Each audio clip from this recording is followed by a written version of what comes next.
Don Bell, mukhang malapit na nga ang pagbabalik sa teleserye.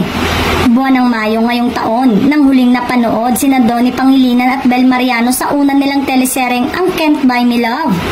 Hindi lang ito sa Primetime TV pumatok, pati na rin sa mga streaming platform na YouTube, Netflix at iWantTFC na hindi na nga nawawala sa mga trending video at top series ng mga ito.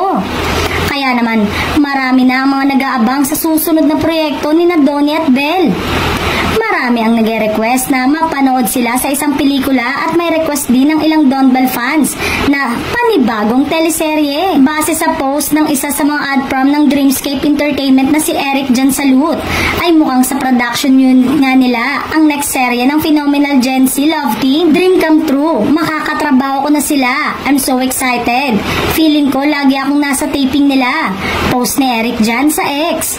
Mukhang kasado na nga ang Dreamscape Entertainment serye ng Don Bell. Inusuan nga agad ito ng Don Bell fans at kahit hindi naman sinabi kung sino ang tinutukoy sa nasabing post, ay ina-assume agad nila na sina Donnie at Bel Mariano ito dahil sa hashtag Bibi na ginamit.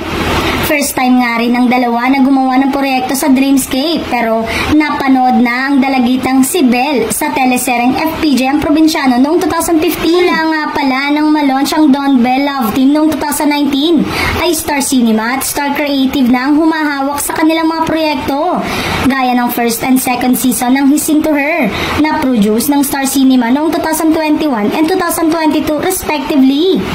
Taong 2023 nang bumida sila sa Can't Buy Me Love na production naman ng Star Creative, pero wish nila na kakaibang story ang gagawin ng dalawa sa bago nilang teleserye.